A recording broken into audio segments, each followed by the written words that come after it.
Hi guys, Iron Cameraman here. It wouldn't be an exaggeration to say that Part 4 of Episode 77 is the most discussed episode since Episode 74. At least when I asked my viewers, they agreed with that view too. And of course, because of this, the fandom has seen an influx of edits, theories, and even memes. Today, we'll not only discuss what might happen in the additional scene of Episode 77, but also look at some viewer theories. In fact, for the first time, we'll analyze a meme and an edit as an experiment, and I think you'll like it.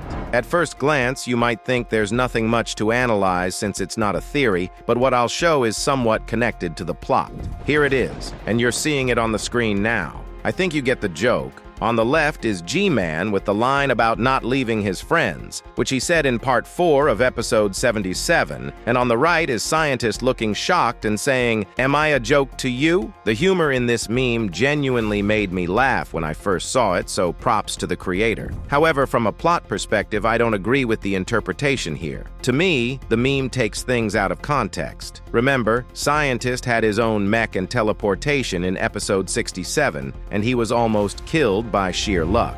G-Man, when he escaped, believed Scientist would make it out and didn't leave him intentionally, knowing he'd die. But again, the meme is funny. If you want to see more memes in my videos, show your support by liking them. Also, stick around until the end of this video for some information you'll definitely enjoy. Anyway, here we go. I'd like to start with one observation that led me to an interesting theory. Remember in Episode 70 when Astro Scorpion broke the TV Man Titan's sword, tossed it, and the Titan managed to shield his screen with his hand, leaving the sword stuck in it? Well, in Episode 77, we see the same sword in the same position, but now it's in Juggernaut's hand. Despite this, fate didn't spare Titan, as Juggernaut ultimately destroyed his main TV screen using that same sword. Now recall another parallel. In Episode 47, an infected Speaker Man Titan stabs the TV Man Titan's screen with his knife, and in Episode 73, he drives the knife into G-Man's eye. Interestingly, Astro Scorpion got a taste of his own medicine too. In Episode 70, he wanted to kill the TV Man Titan with his own weapon, only to nearly die from his own claws in Episode 72. Karma, right? These examples are just the most obvious signs of how Dafuq enjoys repeating events over time, like following the philosophy of life is a boomerang. To put it simply, today you might backstab someone using a controlled fighter, and tomorrow that same weapon might be turned against you.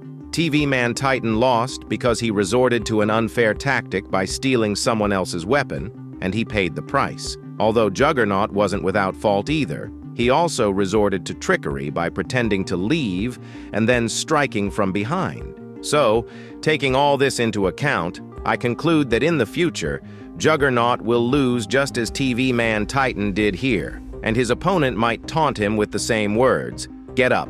It would be even more epic if the restored TV Man Titan pulls this move off and teaches him a lesson. Now, you might think I came up with all this, but no. As I promised, most of my theories in this video are inspired by viewer creativity, and this is no exception. Funny enough, I started considering this theory after watching a new edit by YouTuber Darby. Here's a snippet of the video.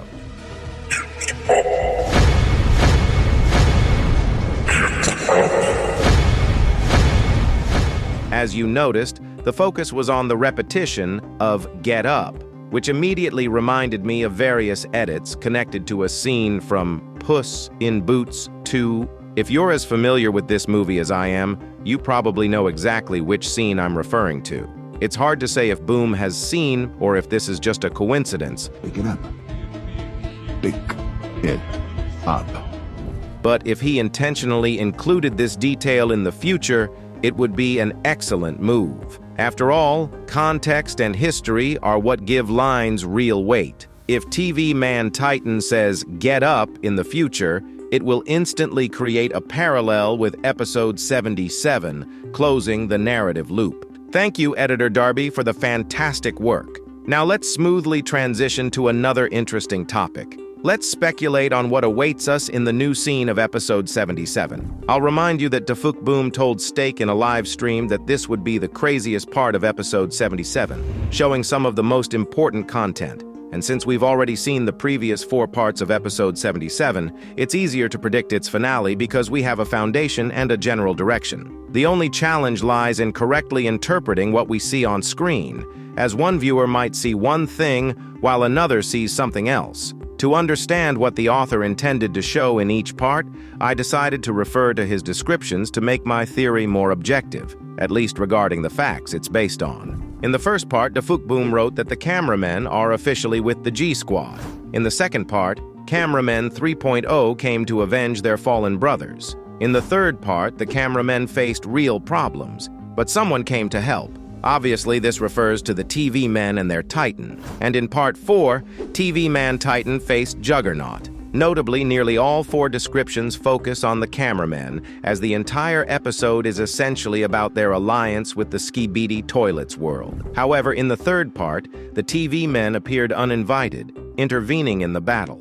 This happened because the TV man Titan had his own plan, which honestly is hard to even call a proper plan, unless it turns out to be part of a much bigger scheme, and we see its culmination in the new scene. But I don't believe in this scenario too much. Since episode 77 essentially veers away from the topic of the cameramen in the end, it's clear that it carries a more global message. And that message, as you've probably guessed, can be summarized as the attitudes of different races toward their alliance with the toilets. The cameramen's stance was clear even before episode 77. It seemed like they'd been friends with the toilets forever. The TV men are generally okay with this alliance too, except for the Titan. For example, in the scene where the big TV man teleports, he tells the toilets and cameramen, "Incompetent idiots, get out of here. Do you want to die?" He's like a strict parent who cares, but sometimes raises his voice to keep things in check.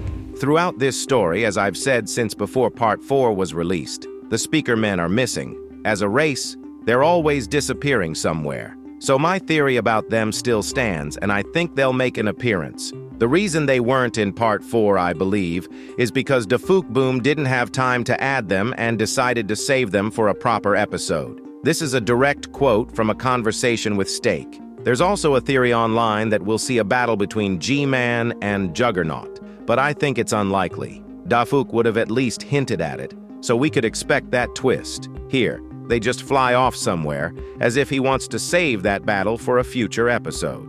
For episode 77, having 2 major battles with the same character would be overkill, and I wouldn't expect Cameraman Titan in the new scene either. It's too early for such a plot twist. Dafuq usually saves big reveals for the series' final parts, not for additional scenes. So if he's unlikely to be there, why did I put him on the thumbnail? Well, the reason is that I collaborated with the amazing animator NoCap to create an animation called What If Cameraman Titan and G-Man Fought Juggernaut? I'll handle the storyline, while NoCap will work on the animation. This is our first collaboration, and it's already in the works. You could say it's an alternate version of the continuation of episode 77. You'll soon find out the plot I came up with on my channel.